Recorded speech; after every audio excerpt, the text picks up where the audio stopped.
Hey y'all, this is Mo. And I'm Joy. We are lifelong friends who met in kindergarten and reconnected in Catholic school when we were 12. We are Christian women who enjoy travel, making art, cooking, baking, reading, and gardening. We do our very best to practice holistic health, and we love America. So pull up a chair and grab a hot tea, coffee, or chai latte and enjoy the show.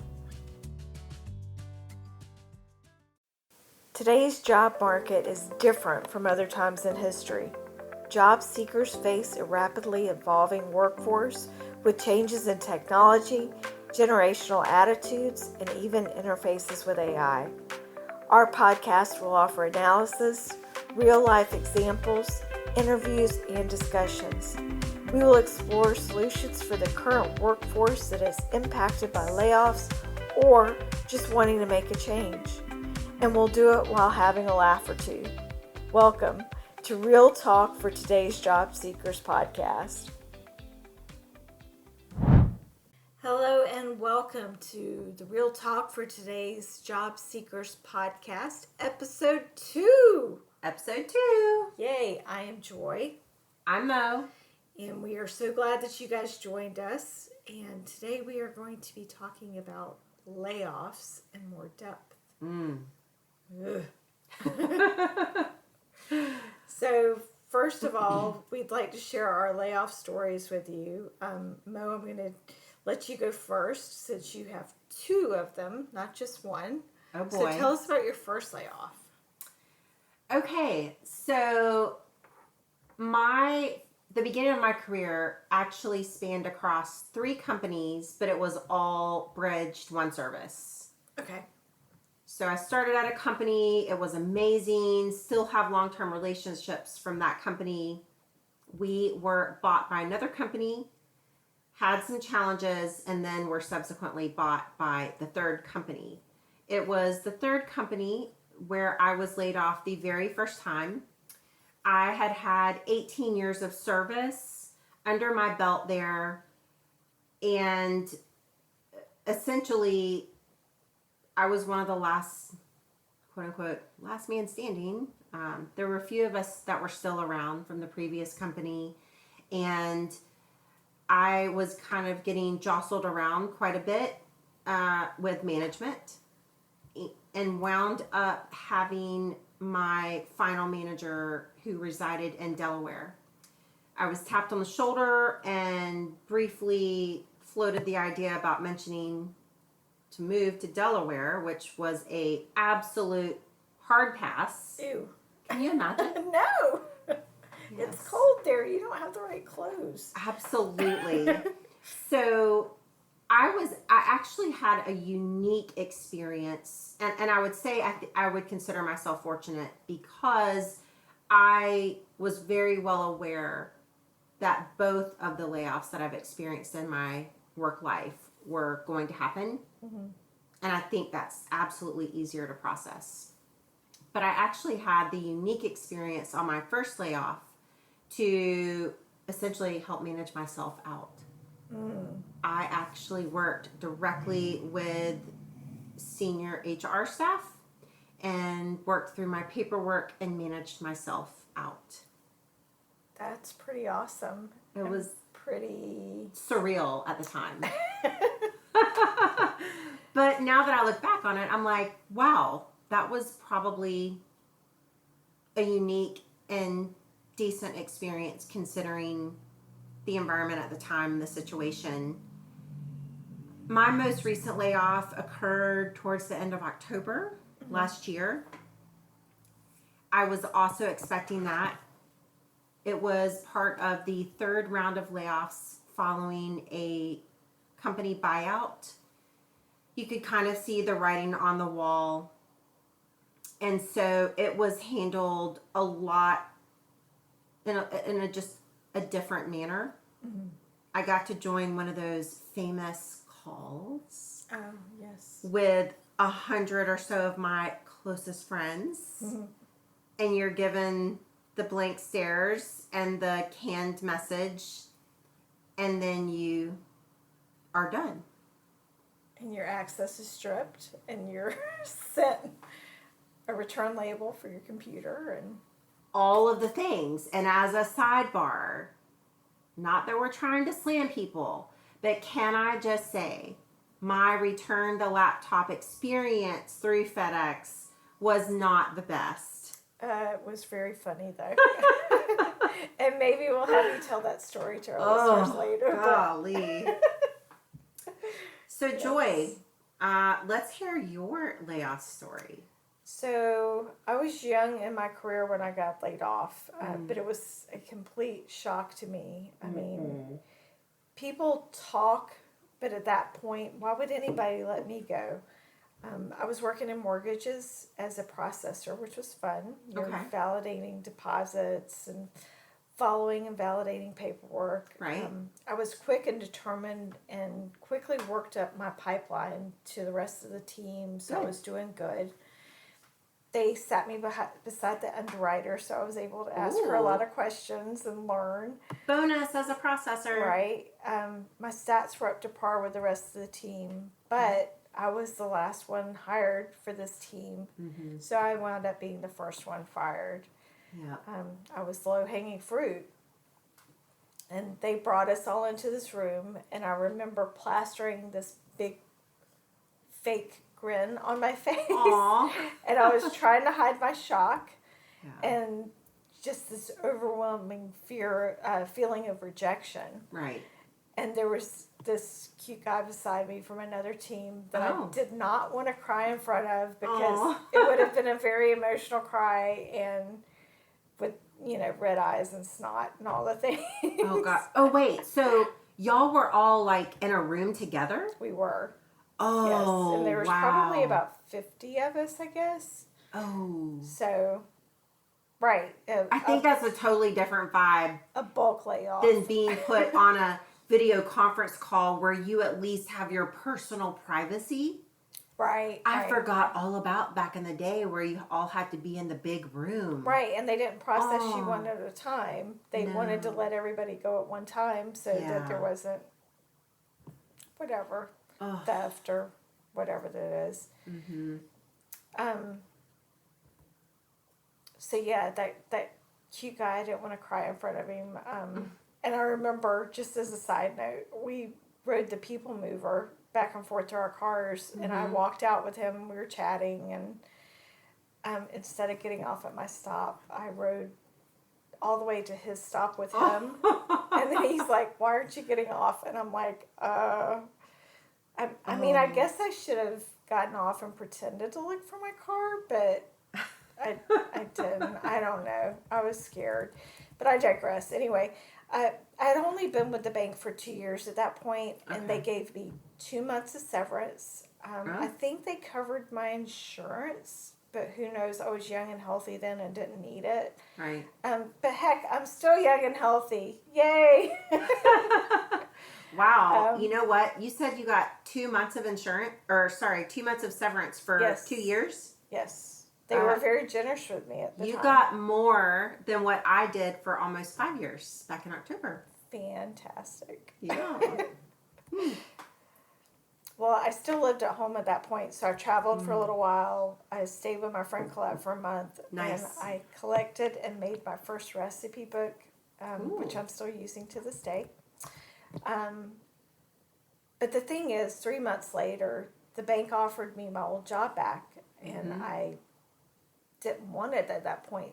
Three months older, it was hard for me not to take it. I mean, it would have been easy to just go back in. I liked the job. I liked the people. Okay. My parents were pressuring me at the time, but I just had this feeling not to accept. Okay. And that it was just time to move on. And later I could articulate that as like the leading of the Holy Spirit. I wasn't not taking the role because of the rejection or the retaliation or a screw you attitude. Okay. I didn't even have anything lined up on the horizon, but I just had this knowing. And that's when I entered the STAR program at the time within the bank. They get you with the recruiters. Right. They polish your resume. You take the CBTs to um, get your training up. You get internships and you can job shadow, but it puts you in a position to get the first dibs on any of the job postings Okay. because you're the recently laid off talent. Yes. And that's when I parlayed over to tech. And looking back on that, that layoff was what I needed to move me over to the tech side. You know, I'm very shy by nature. I don't rock the boat. I'm long suffering to a fault, like we had talked about earlier Yes. in a private conversation. And I would not have moved out of my comfort zone had I not been moved out. So Yeah. the scary rejected, but it was a net positive experience overall. Mhm. Those are the good stories, right? Right. It was the nudge that you needed that you didn't know that you needed, Exactly. right? Exactly. So we talked a little bit about severance packages, and you shared Mm-hmm. how lame yours were. But maybe you found some other interesting statistics Mm-hmm. about severance packages. Can you go into that? Yeah. So, severance packages. The question's always, are you going to get one? What does it look like? I definitely think times are different now in general compared to when we both started. But I'd like to start with a little bit of just broad info. I don't always go to Wikipedia for information. Yeah. However, I really liked the way that they packaged this, and I thought it would be meaningful to this conversation. So they define severance package as pay and or benefits that employees may be entitled to receive when they leave employment at a company unwillfully, right? So it's not their decision. In addition to the remaining pay, it may include a multitude of other things. Any additional payment based on months of service, which I definitely believe plays a factor because most people get X amount of weeks or whatnot based on X amount of years, right? Mm-hmm. Payment for unused accrued PTO vacation time. Obviously, it has to be accrued for you to be able to get it. Holiday pay or sick leave, unless the employee is picked up by the new buyer, if there is a new buyer, right? It can include COBRA insurance or healthcare benefits for a certain period of time. It could be a payment in lieu of a required notice period. It can involve retirement accounts, stock options, commission payments, and then actually what you just referenced a few minutes ago, Joy, it could also include the offer for assistance in searching for new work, such as connecting you with employment services or helping you if you need some help with your resume. I have never personally found those services beneficial for me. Some people have. I think it's very common in the industry that you and I worked in. You kind of knew that layoffs could be a part of the deal, and you realized it was quite prudent to keep your resume updated. Mm-hmm. No one enjoys trying to remember what you worked on 2 years ago, right? Right. Once you've been burned by that, you figure that out pretty quickly. So that's kind of the big picture of what severance can look like. I think a lot of people tend to look at industry standards, and most people always hope and pray that they got a fair package if they were laid off. I think it's interesting. I would say for my two circumstances, and even for yours, you know, your first and only layoff and my first layoff, I feel were good packages and they were fair. I mean, I wouldn't necessarily say that my last one was terrible. Me personally, I didn't have high expectations for being just shy of 5 years of service. I think it could have been a little bit better, but hearing the stories of my fellow employees who had been at the company 20 or 20 plus years being maxed out at 13 weeks is That's not a long time. that is a very bitter pill to swallow, and it can also just be like your second kick in the gut, right? Especially if you weren't expecting the layoff. So you're processing that news, and then you get hit with the double whammy, so to speak, of, oh my gosh, I don't have a lot of weeks of money to rely on in my job search. Right. And then there's this whole talent pool that's out there swimming against you and Absolutely. contacting your contacts. And right, if you're not prepared, it's a very scary place to be. Absolutely. So, one of the things that you have done or worked to do was going through the process of unemployment. Oh boy, not my favorite topic. Right. And you're still kind of fighting and battling with them, I believe. Is that right? Or have you come to some resolution? Actually, I had a breakthrough Monday. So what After is that? 2 days ago? A month and a half of. Oh no. I started the journey January the 5th. Okay. And so almost 60, 90 days plus. Wow. So I give credit to my neighbor. And Thank you, Cindy. you know, I have never pursued unemployment before. My father-in-law also gave me some nudges. I've talked to at least 2 of my peers that were also impacted with me. Your unemployment absolutely depends on state law and all other types of things. But I would say it has been an extremely unpleasant and personally humiliating experience for me to go to. So here I am going public with it, but I really haven't acknowledged to very many people that I actually did that in the first place.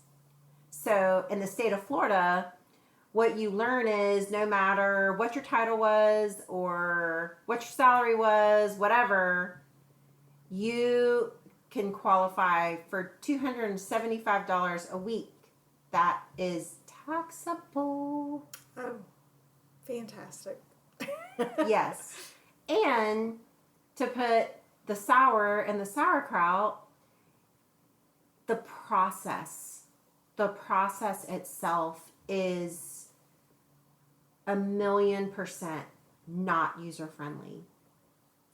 It is, or at least I feel like it is designed to discourage you to the point where you don't get past the steps. I think for me, the situation was further complicated because of the different company names, right? So right. I was employed at the company, and then our company was bought by the other company. The second company is the one that laid me off, but there's all the paperwork and there's just all the things that go into it. And it was just delay after delay. You can't make a phone call and get a person.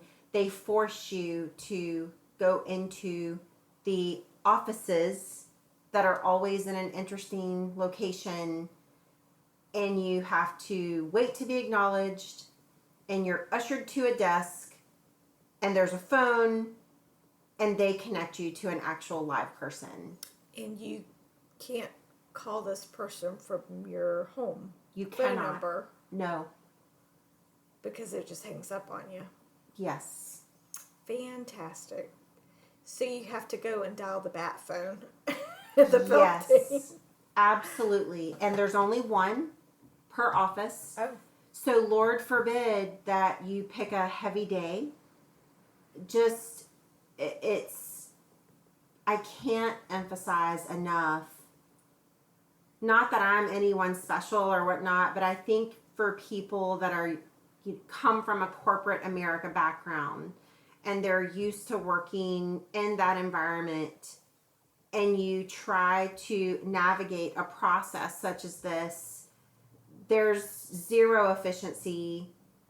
It's And zero accountability. oh yeah, either. zero. I'm so glad you said that, because I remember just being so stunned, because I had applied back in January the 5th. I had given more than ample time for the 5 weeks of severance to have cleared, and I did all the things that I was supposed to do, and I'm talking to the person and I'm just like, I don't understand. You're telling me I've done all the things, and it's just this constant whatever. And I was literally told, the best I can tell you is, if you haven't heard back from us in 14 days, you can come back to the office.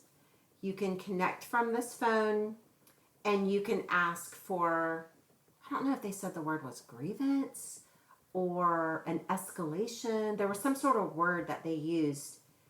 And I literally sat there with my mouth open, like, is this for real? Mm-hmm. Needless to say, my attitude was quite poor when I left that office. I couldn't decide if I was ticked, extra ticked, humiliated, or disgusted.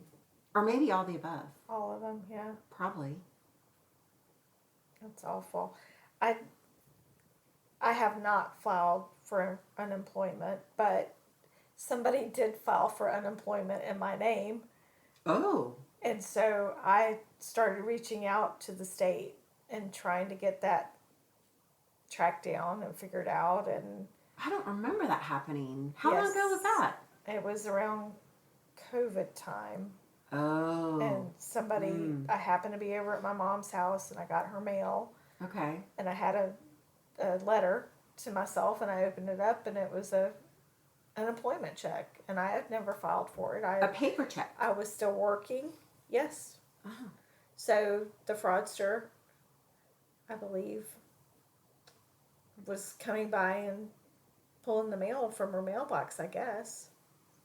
Well, that's kind of wild, because I have spent quite a bit of time at your parents' house, and the mailbox is literally right by the door. Right. That's pretty gutsy. So they had some guts to them too. Absolutely. But they were getting the bank. They were getting the check. But anyway, I was calling that office, and there was no accountability. And we'll take care of this, and we'll reach back out to you. And it never reached out. And so there's this lingering question mark in my head: is somebody still cashing checks in my name? Right. I don't know the answer to that. So I'm freezing my credit, and I'm doing all the things for identity theft or whatever. But terrible. But yeah, I concur with you about the state, and they really need to get some Doge in there or something. I don't know. They need some efficiency, and they need some better processes, and they need accountability as well. I've thought about actually taking the time, which would be a first for me, to call the governor's office and complain. You know, it's hard. Two thoughts that came into my mind as you were talking. It's hard not to feel super ticked off as an American citizen, and you've worked, except for the times you were laid off, I've worked since I was 15 years old as a legitimate person, contributing to society and minding my own business. And it's this difficult for me to get help with money that I have paid into, right? For the majority of my life at this point. Meanwhile, you hear all these stories about benefits for people that probably shouldn't be. It makes me feel very defeated as a citizen in some respects. And the other thing I would like to point out is, you mentioned COVID. So if I would have been laid off during COVID, I did not realize this until recently, but apparently those that got unemployed during that time period for, I don't know how many years that lasted, right? But you got quite a bit more in our state than $275 a week. Really? Yes, and I learned that from someone that we personally know who got laid off during that time. And I was a little bit irritated to find that out, especially, as we go through the future episodes that we've designed this podcast to talk through in more detail. It's just very disheartening across the board. Right. And as you say that, I believe my check was $400 and something. I don't know exactly my quote unquote check that I got. I am all for unemployment is not designed for you to live off of. Right. You should be having incentives to get back to work. Absolutely. I totally own that. I think my challenge is, and as we move forward in this podcast series, what happens when you are in a metropolitan area like we are, that is heavily based in certain industries, and once one's impacted, they all become impacted. And you're applying for job after job, you're networking, you've got the qualifications, you're putting in the time and effort, but you still have bills to pay. And I think those are very important questions. And as time drags on, which I can actually speak, especially for myself over the last several months and talking to so many of my former peers, you kind of just wind up having this feeling that, why am I suffering to this degree when I'm just out there doing all of the things, but I can't get help? Right. Yeah, I think that those are important questions to be looked at and discussed. Kind of makes me think of the America First and a lot of the things that we've seen go on the last decade or so. But this has been definitely a bitter pill to swallow, just across the board. And then you toss in the unemployment deal, and it's kind of like, oh. Right. All the things. All the things. Yeah. Well, cool. Thanks for sharing that with us. I know that was a hard time, but I think our listeners, those that have either gone through that unemployment process or are getting ready to go through it, will benefit from hearing about your story. So I hope so. Thank you for sharing. Well, as we wrap up this episode, we will let you know that in episode 3, we're going to do more of a deep dive onto resumes and talking about all things resumes. Yeah. But you were reading, before we leave, okay, you were reading a really interesting article on LinkedIn. Oh, yeah. You read it to me, and I thought it was so good that our listeners might like to hear it as well. So, yeah. Can you tell us about that? Absolutely. It has been interesting to learn all the things that I have, and a lot of it has come from LinkedIn, because that's where I first started having the realizations that we've come across. But I kind of just went out there as knowledge for myself and threw out unemployment and clicked search just to kind of see what would happen. And I saw things like unemployment support group and unemployment lessons learned. And I was like, oh my gosh, I had no idea that this type of thing existed out on LinkedIn. But what really caught my attention was an article that a gentleman had posted. And he branded it as the best piece of advice that he had received when he got laid off. So the advice that he had received was to not just find a new job, but to actually take the opportunity during the layoff period to spend time with family and loved ones and to deeply consider what you enjoy and did not enjoy about your previous roles and your work life experiences. He also added, and I will concur, most people spend way more than 40 hours per week working and have let their boundaries fall by the wayside. Could the layoff be an opportunity to reset balance and reestablish healthy boundaries? And I think your time, your experience definitely speaks to that. And I think some of the times that I had in both of my layoff periods could speak to that. I think there's value. Yes, obliterated boundaries is not a good place to be living in. No. And to have the opportunity, yes, to set boundaries up for yourself, get healthy, get stronger,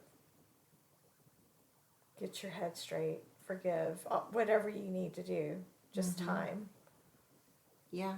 And, we'll talk down the road about, should you be doing something completely different? Do you go back to corporate? Do you start homesteading? Do you become an influencer? There's so much that's out there. I feel like you and I have both been personally challenged to think outside of the box and to explore, whether that's by personal choice in some circumstances, or I would maybe even push to say further for me, based on my experiences the last several months, you keep applying and you're networking and you're doing all the things and the jobs just aren't there yet. So what do you do? Yes.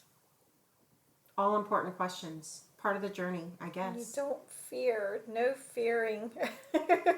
That's one thing you don't do. Yes. Well, it's been a great discussion with you today. Pretty intense. Yes, but good.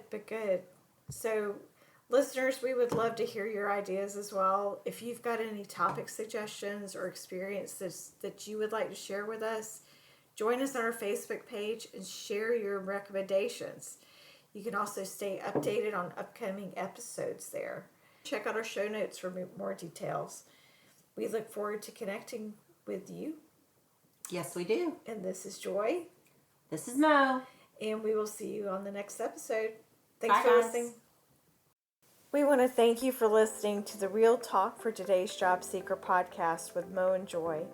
If you want to advertise and connect with our many listeners around the country, please reach out to us at realtalkfortodaysjobseeker@gmail.com. If you have any show topic, join us on our Facebook page to give us any recommendations and also to find out about upcoming shows. Thanks again for listening.